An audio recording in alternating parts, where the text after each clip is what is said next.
Isang batang 3 taong gulang ang ligtas na naibalik sa kanyang mga magulang matapos dukutin ng 1 linggo. Sospek ang dating kinakasama ng tiyuhin ng bata. Si Maris Umali, naka-alerto 24. Hindi matanggal sa pagyakap sa unikaihan niya si Joanne, di niya tunay na pangalan, matapos muling makuha ang anak na kinidnap noong January 23. Ang suspect kinilalang si Baby Nilda Diwa, 53 years old, dating kinakasama raw ng pinsan ni Joanne.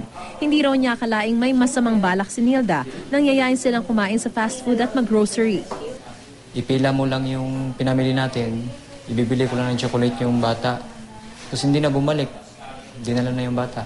Hindi nila nakita si Nilda sa bahay nito. Kalaunay, nag-text daw si Nilda at sinabing nasa Isabela na sila ng bata. Kinuha lang daw niya ang bata para mapabalikan tiyuhin nitong nang iwan sa kanya. Takot tsaka pag-aalala sa anak namin. Pag safe shot sa... Pag mag-ano daw kami sa otoridad, may gagawin daw siya sa bata. Ano raw?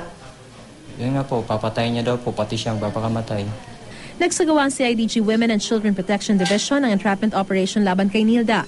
Ang dating kinakasama nito ang nagpabalik kay Nilda sa Maynila sa pangakong babalikan na niya ito. Pagdating daw sa Baliwag Terminal, doon na siya inaresto ng mga pulis. Galit po kami kasi bata po yun, hindi namay po niya sa galit niya sa akin. Kasi hindi po niya matanggap na iniwan ko raw siya.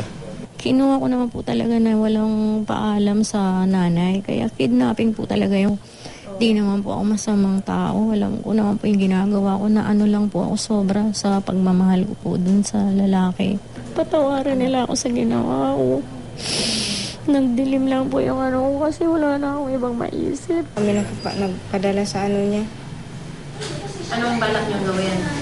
Yun nga po, tuloy-tuloy yung kaso para makulong yung matanda. Ayon sa pulisya, bagaman di pera ang pakay ng suspect sa pagkakataong ito, karaniwang modus na raw ang ganitong pangingidnap. Kukunin yung tiwala nung magulang, tapos tatangayin na yung bata. Huwag ipagtitiwala yung anak nila kahit na kaninong tao. Sinampahan na ng kasong kidnapping ang suspect. Maris Umali, nakatutok, 24 oras.